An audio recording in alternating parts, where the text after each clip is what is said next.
Hi guys, I was running a little bit of fever today, so I decided I should stay home.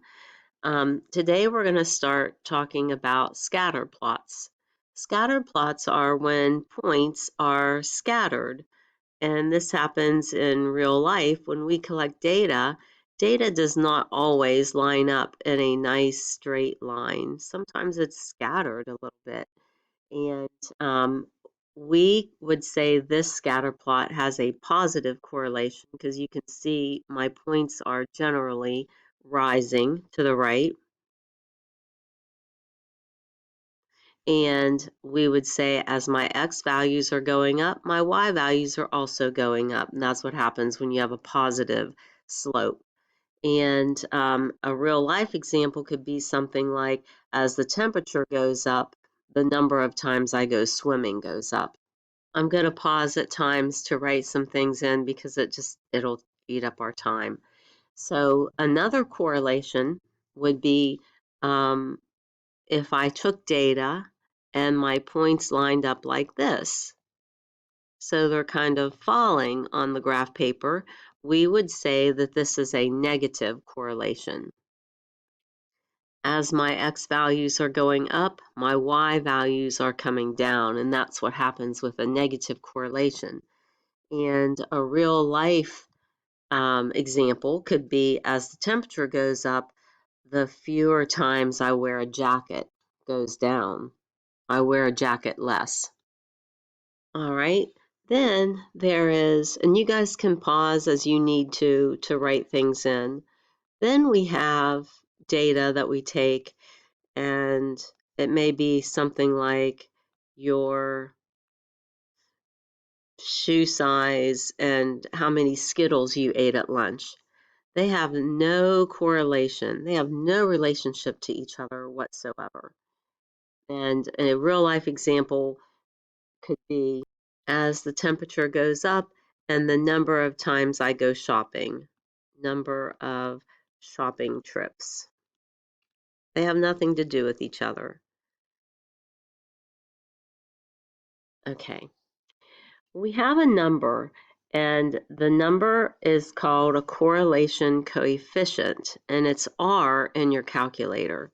The correlation coefficient ranges from -1 to +1, and it's your calculator is going to give you that when you go to Stat Calculate, and you'll see now that you put turned your diagnostics on, you'll see that you have an R value. The R value tells you whether or not you have a strong negative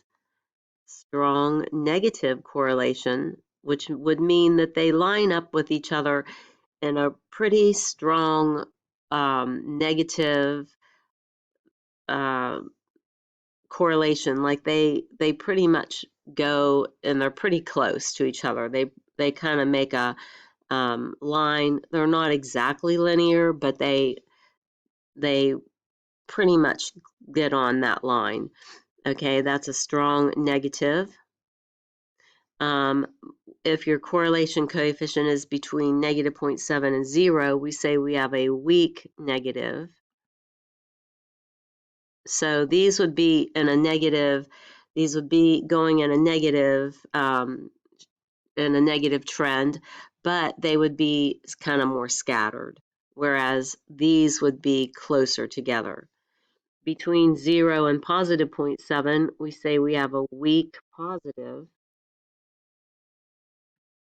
and between 0.7 and 1, we have a strong positive, meaning they're not exactly linear, but they're pretty close to being linear. So a strong positive correlation. Okay, so let's do this one. Let's use our calculators. We're going to find the correlation coefficient. I'll give you a second to enter L1 and L2, and I'm going to do the same. All right, when I typed my data into L1 and L2, I came up with a correlation coefficient of -0.85, and my line of best fit would be y equals -1.6x plus 27.6. Okay, so we want to know if that's a strong or weak, positive or negative correlation. So my correlation coefficient is -0.85, negative 0.85, and that would be a strong negative. So they're not exactly linear, but they're pretty tight. So we would say a strong negative, and I would write it on the line, but okay, here's another one. So I'll meet you at the end and go ahead and find the correlation coefficient, which is the R value. And I'm assuming that you all did turn your stat diagnostics on, and that's under mode. You just go down to stat diagnostics, turn it on. It's under the mode key. And there was a video for that. Okay, I'll meet you at the end. Okay, I hope you came up with a correlation coefficient of 0.998, which is very close to a positive 1. So that means that we have a strong positive correlation. That's how they're correlated. That's how they're related to each other. Going in a positive slope and a positive strong correlation, you can see they're almost linear. And our line of best fit is y equals 0.32x plus 1.50. Here's our third example.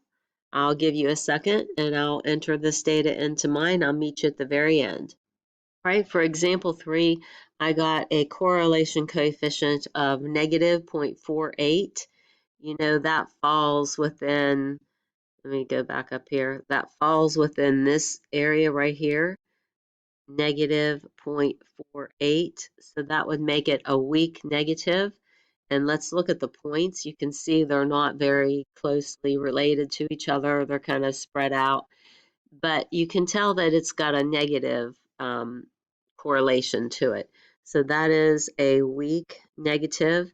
And for the line of best fit, I got y equals negative 3.63x plus 7.25.